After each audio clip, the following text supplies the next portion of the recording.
నియోజకవర్గంలో ఉన్న 4 మండలాల్లో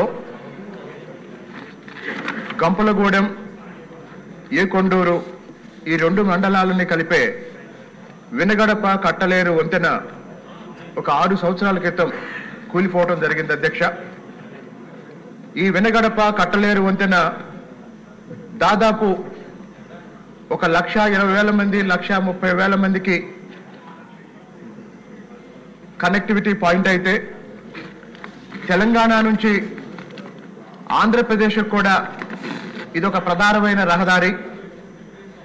మరి గత 6 సంవత్సరాలుగా ఈ కూలిపోయిన వినగడప కట్టలేరు బ్రిడ్జిని పునర్నిర్మించమని స్థానికంగా ప్రజల నుంచి ఎన్ని విజ్ఞప్తులు వచ్చినా గత 5 సంవత్సరాలుగా అధికారంలో ఉన్న వైఎస్ఆర్సీపీ ప్రభుత్వం 5 సంవత్సరాల తర్వాత చివరిలో మొన్న ఎన్నికలకు ముందు ఒక మోసపూరితమైన శంకుస్థాపన చేసి నిధులు కేటాయించకుండా ఎన్నికల ముందు ఆ సమస్యని పరిష్కరించకుండా వదిలేసిన కారణంగా గత 4-5 నెలల్లో కూడా ఈ సంవత్సరం వచ్చిన వర్షాల కారణంగా వరదల కారణంగా గత 4-5 నెలల్లో దాదాపు 4 సార్లు అక్కడున్న వంతెన అంటే కూలిపోయిన వంతెనకి పక్కన ఉపయోగిస్తున్న రహదారి కూడా వరదల కోసుకుపోవడం జరిగింది అధ్యక్ష.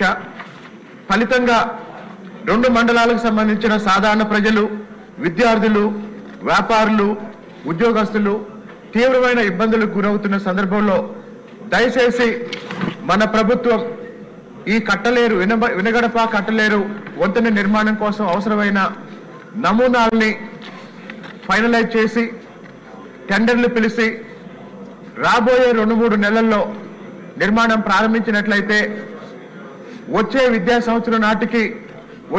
సంవత్సరం ప్రారంభం నాటికి ఈ బ్రిడ్జిని పూర్తి చేసి 2 మండలాల ప్రజలకి అలాగే 2 రాష్ట్రాల ప్రజలకు కూడా ఎంతో మేలు చేసిన వారం అవుతామని తిరువూరు నియోజకవర్గానికి సంబంధించిన ప్రధానమైన 3-4 సమస్యల్లో ఈ వినగడప కట్టలేరు బ్రిడ్జి కూడా ఒకటి.